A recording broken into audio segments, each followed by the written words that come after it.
পর্যন্ত আমরা ঠিক করতে না পারবো, আমাদের আন্দোলনের ডাক দেবেন তারেক রহমান। সরকার আমাদের লড়াই এবং সংগ্রামের সরকার। এই ইউনূস সরকার বহু রক্ত দিয়ে, বহু ত্যাগ করে, বহু আন্দোলন সংগ্রাম করে আমরা একটি আমাদের প্রাণের সরকার গঠন করেছি, ডক্টর ইউনূস সরকার। বিএনপি শতভাগ সমর্থন রাখছে এই ডক্টর ইউনূস সরকারের প্রতি, কারণ এই ইউনূস সরকারের ব্যর্থতা মানে বিএনপির ব্যর্থতা। এই ইউনূস সরকারের ব্যর্থতা মানে বাংলাদেশের গণতন্ত্রের ব্যর্থতা। এই ইউনূস সরকারের ব্যর্থতা মানে বাংলাদেশের বিপ্লবের ব্যর্থতা। তাই আমরা ইউনূস সরকারের প্রতি 100% আস্থা রাখছি। একইভাবে ইউনূস সরকারের উচিত হবে বিএনপি এবং জনগণের মধ্যে আস্থা সৃষ্টি করা।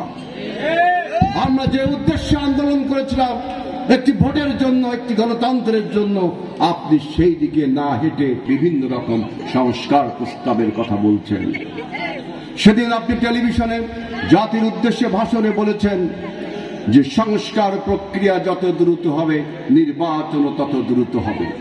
আপনি বলেছেন দেশ এখন নির্বাচনের ট্রেনে উঠেছে, কিন্তু তার কোনো লক্ষণ আমরা দেখতে পাচ্ছি না।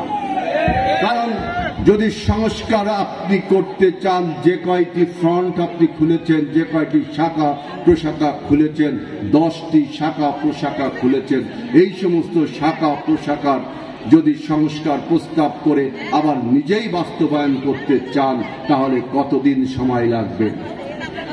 কি আপনি করতে চাচ্ছেন, কতদিন সময় লাগবে, তার কোনো পরিষ্কার ধারণা আপনি আমাদের দিচ্ছেন না।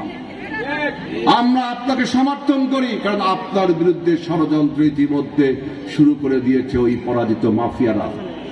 পার্শ্ববর্তী দেশ ভারতে বসে ওই মাফিয়া রানী বারবার ষড়যন্ত্র করছে, বিভিন্নভাবে ভিডিও বার্তা ছেড়ে আমাদের জনগণকে বিভ্রান্ত করছে। সুতরাং ভারতের কাছে আপনি জবাব দিতে চান যে একজন গণহত্যার আসামি কিভাবে ভারতে আপনার আশ্রয় গ্রহণ করে। আমরা দিঘুলিয়াবাসী জানতে চাই, সেখানে আশ্রয় দিচ্ছেন, প্রশ্রয় দিচ্ছেন। বাংলাদেশে 71-এর স্বাধীনতা যুদ্ধ কিন্তু হয়েছিল কারো কাছে দাসখত দিয়ে নতজানু হবার জন্য নয়। 71-এর স্বাধীনতা যুদ্ধ আমরা করছিলাম আমাদের সার্বভৌমত্ব টিকিয়ে রাখবার জন্য। আপনার যে পুতুল প্রধানমন্ত্রী, আপনার যে পুতুল মক্কেল, সে বাংলাদেশ থেকে পালিয়ে আপনার রাষ্ট্রে আশ্রয় নিয়েছে। এই সংস্কার 2007 সালের 1/11-এর ফলে যে সরকার তৈরি হয়েছিল, ফখরুদ্দিন মঈনুদ্দিন সরকার, অভিশপ্ত সরকার, যারা বাংলাদেশকে চুরমার করে দিয়েছে, বাংলাদেশের স্বাধীনতা সার্বভৌমত্ব লক্ষ কোটি টাকার বিনিময়ে বিক্রি করে দিয়েছে প্রতিবাসী রাষ্ট্র দিল্লির সরকারের কাছে।